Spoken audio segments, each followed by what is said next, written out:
everything Trump did in the first executive orders and actions of his presidency. His executive orders cover issues that range from trade, immigration, U.S. foreign aid, to demographic diversity, civil rights, and the hiring of federal workers. Some have an immediate policy impact, others more symbolic, and some already are being challenged by federal lawsuits.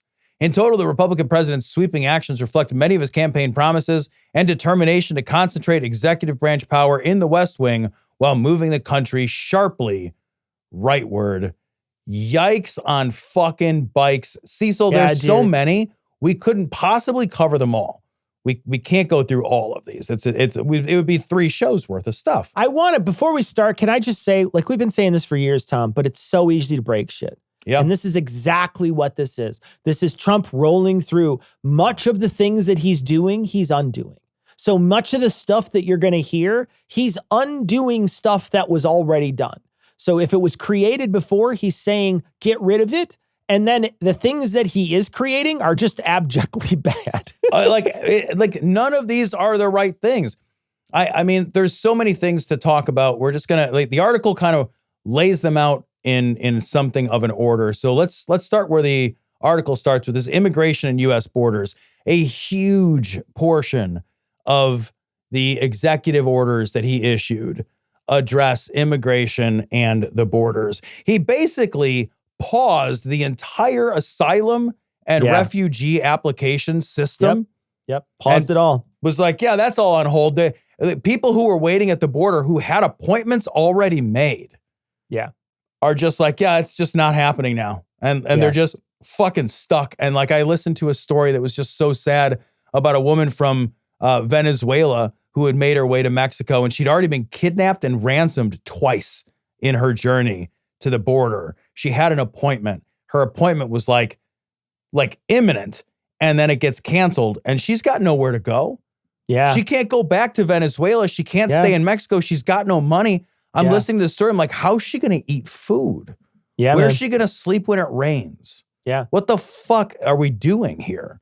Yeah. It's terrible. tragic. It's absolutely terrible. It's tragic. And these are people, you know, like this, the thing is like a lot of people, when they seem to equate what they call illegal immigrants, undocumented immigrants, those people, they automatically think they snuck in this country sort of over a fence, and then they just hid here, and now they're just working under the table. And that's what they think of when they think of these people. And they rarely think of someone who was chased out of their own country, right? Because think about how hard it is to uproot yourself, right? Think about how hard it is to just pick up and go somewhere. And then think about how hard that would be if you had to travel that on foot through a place you didn't know, through countries and borders that you would have to figure out how to get across. They do all that work because they're basically being chased out of their own land by, you know, through several different ways that can happen, through like governmental problems where the government is coming after them, or gangs are coming after them, or where they're caught up in wars or awful conflicts. And then they leave and they come here. And our system used to be, they would come in, they would get an appointment, and then we would let them in. And then sometimes we would, you know, help place them in places. And then they would be here with like sort of a temporary visa type thing, waiting to hear back. And then what we would do is give them an interview and see if there was some sort of credibleness to their account. We vet all these people. So there's a credibleness to your account. Yes, we'd let you in and we'd let you stay. Or no, it's not credible. You need to go back. But those types of things, those people didn't skip those appointments. They were like a really high level of people who would come back. They would let that, it was a civil penalty. So they wouldn't charge them with some sort of, you know, felony or misdemeanor. It was a civil case, not a criminal case when they would come in. So it's a totally different system. And there's a lot of people that come in that are asylum seekers. And so you're shutting that down. Now those people have to wait on the other side in Mexico, where there's already been some horrible things that could happen to them and happen to them again. And we're just sitting there like, no, we fucking shut the door. Fuck you.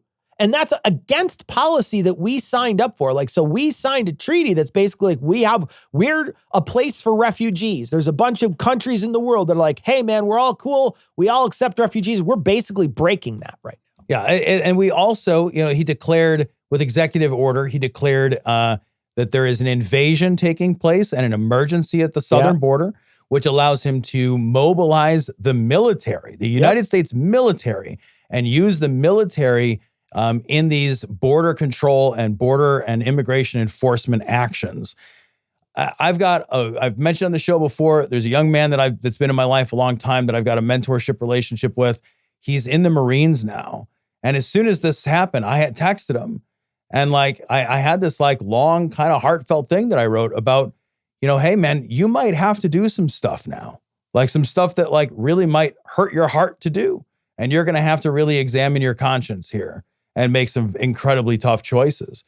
The military is not the right tool for immigration enforcement and for, there's not an invasion at the border. These are not accurate terms. These are not appropriate uses of the United States military. He also has he signed an executive order declaring war essentially on the Mexican cartels and authorizing the use of special forces and other military tools to fight Mexican cartels, which is essentially a military invasion. Yeah, it's an invasion into another country. Sovereign neighbor. Yeah. What the fuck? Also, I've read a couple of articles that like there's a fairly high likelihood that doesn't go well for our military. Those people, I listened to a podcast with Joe Rogan on this other show I do, the No Rogan Experience. There's a show I did on a guy who is an ex-special forces guy named Evan Hafer. And I don't think that part made it into the actual No Rogan show, but in the show itself, Evan and Joe are laughing about how if they send in the special forces, these cartel guys have no idea what's coming for them. They're for a world of hurt. And I was thinking to myself, I was like, that is exactly what they said before Vietnam. Yeah. And that's exactly what they said. I've read more than one article that says, these Mexican cartels are extremely well armed. They're extremely well trained at this point. They've had fights that they have won against the Mexican Marines and Mexican military. It would be an asymmetric warfare on their territory. The chances of success here are extremely low. All it is this is not a gimmick. Dude. That's all it is dick waving. Yeah. That's all it is. And the one big thing that actually got challenged and was overturned today, or at least has some sort of injunction on it from a judge that says this is not going to happen, is he tried to overturn birthright citizenship. Yeah. So if you were in this country on a visa and you had a kid, that kid would have been a citizen of the United States. And they're saying, no, that's not the case anymore. And make no mistake, that's only for people who aren't white. Yeah. It's 100% fine for white people to do that. It is not fine for anybody else to do that. And they're definitely creating a system that makes it so that if you happen to be brown, sorry, you're not part of America anymore. And it was something that has been, and there's tons of precedent, which is why it was immediately a federal judge heard and said, fuck you. Yeah. Get the fuck out of here. So they're trying to go after an amendment to the Constitution. It's already been essentially overturned. Now it has to go work its way up. Now it'll we'll pop see its what way happens. up to the crazy now you'll Supreme see what Court. Happens. Yeah, because now you'll see what happens. We've got a crazy Supreme Court. The plain text of the 14th Amendment is not confusing. They're trying to rewrite NAFTA is one of the things that they're looking to have an eye to do. There's going to be an external revenue service to collect tariffs, duties, and other foreign trade related revenues. Yeah, what a fucking joke that is. The External Revenue Service. That is a fucking talking point. That's nothing. There's not a fucking some series of fucking bean counters who are sending a fucking past due notice to some foreign country. That's nonsense. Yeah. That's all that is like it's something that if you're stupid, that might sound good. That's it. And there's a lot of people that are fucking stupid that voted for this. Yeah. That voted for this nonsense. Like, he's going to get the money from the other guys. And it's like, no, he's not. There's already mechanisms in place. This is literally nothing. Yeah. Those mechanisms screw you. All those people, they all had like a jug band chorus that rang out when this happened. But you're like, no, I'm sorry. That's stupid as shit. And again, that money doesn't go back into your bank account, dum-dum. Yeah. Like, you think it's your money. Like, you're not getting it. He fucking pulled out of the World Health Organization. Yeah. The United States pulled out of the World Health Organization. Like during COVID, like the reason that we got DNA sequencing and other vital information to allow us to build during Operation Warp Speed, to allow us to build and work on the vaccines was specifically because it was shared by the WHO. Yep. Like the WHO is an essential body for managing pandemics and many other health conditions and sharing medical information to keep us safe. We're just that's us over now. I read that. I was like, what the shit is that? Why would you do that? How about this one? Bar U.S. government officials from pushing social media companies to combat misinformation and disinformation. Trump's order states that previous efforts infringed on the constitutionally protected speech rights of American citizens and advanced the government's preferred narrative about significant matters of public debate. Here's what you got to do. Some fucking left-wing billionaire make a system that bans everybody who's right-wing. Bans everybody who's right-wing, and then watch them come after you. Yeah. And then use their own executive order against them. There you go. When you are signing into law, stop pointing out when I lie to you. Yeah. What the fuck? Like, oh yeah, we really can't have these systems in place that point out liars. Well, yeah, we should have those systems in place that point out liars, man. What are you talking about? What world are you trying to live in? Yeah. How about the withdrawing from the Paris Climate Accords? Yeah, man. So we're out of the fucking Paris Climate Accords. So that's awesome. That's so great. You know, there's helpful. There's another one here. Give executive branch departments and agencies 60 days to eliminate diversity, equity, and inclusion programs, including all chief diversity officer jobs, equity action plans, and environmental justice positions. Require departments and agencies to give White House office management and budget and accounting of previous DEI efforts, including names of relevant DEI contractors and DEI grant recipients. Terminate a 60-year-old order setting anti-discrimination requirements for government agencies and contractors. Man, that 60-year-old order, that was an executive order signed by Lyndon Johnson as part of the sweeping civil rights movement that took place during his administration, barring discrimination in the hiring of federal workers. That's done now. That's done now. We're moving back to before Lyndon Johnson, man. Yeah, man. Intentionally. We're looking at like a place where we're like, remember when Lyndon B. Johnson, like we want a world before that. That's before the civil rights movement. Before the civil rights era. He wants to roll it back to that point. If that succeeds, let me make this clear. We'll roll it back further. Yeah. We will roll it back further. I can see it is in the fucking distance for sure, but you can see a world where like the 19th Amendment gets repealed because we're looking at the plain text of the 14th and just being like, nah, bro. There's one that he put into place that happens to be in another story that we'll link. And Sarah McBride points out this this is great. And here's what they wrote. So there's an executive order that says they're only going to recognize two genders, male and female.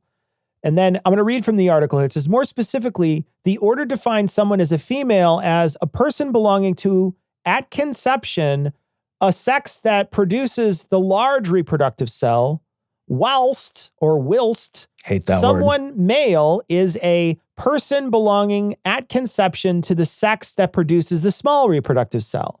But anyone with a background in biology will know that all human embryos follow a female developmental path until the activation of the SRY gene several weeks after conception, which sparks sexual differentiation. So that would mean that everyone is a female according to what they just said. Awesome. Because everyone happens to be that. But one thing I want to say, so first off, a horror.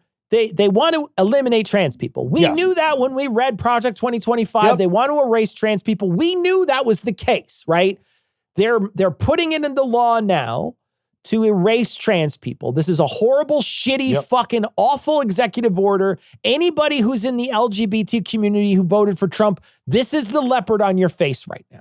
This is the leopard on your face. And trust me, they're going to come after the G too soon. Yep. And they're going to come after the B soon. So they went after the T, but the rest of them are open game. So trust me, they're going to come after you. But one thing I want to point you to is the word at conception, because that is a precedent for something to come from this point on. Yep. If they're making determinations in our government that are at conception here, don't fool yourself. They will make determinations in our government that are at conception in other places Dude, too. 100%. There will be some kind of executive action or law that is passed in the first year that will aim to curb, limit, or eliminate access to abortion across federally.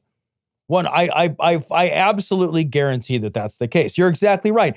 The language that highlights and focuses on that idea of conception does so because it comes from an ideological background that something fucking magic happens at the time that the dude jizzes up in there. That's what they all think because they're fucking assholes.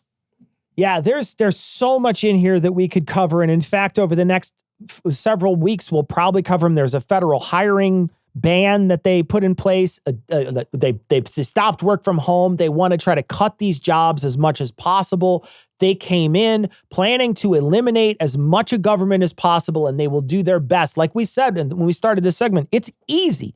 It is easy to break shit. Yep. And these executive orders are an exact example of how easy it is to break shit. And one other thing I wanna bring up is that, because I saw some chatter about this, is that, a lot of the stuff in the executive orders that is aimed at rolling back support for green energy initiatives and the building of electrical cars, the building of electric car charging infrastructure.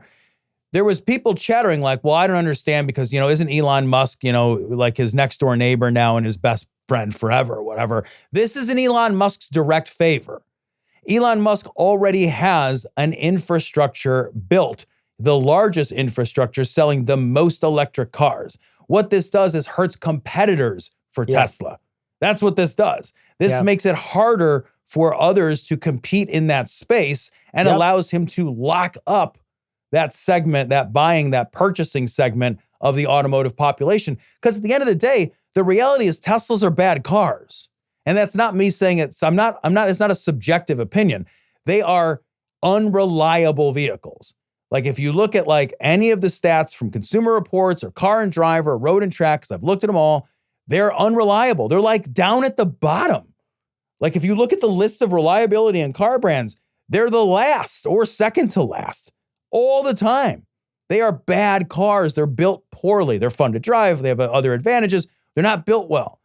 He doesn't want to compete with Honda or Toyota or, any of these other manufacturers that will build a better, higher quality version of the piece of shit box he's selling people.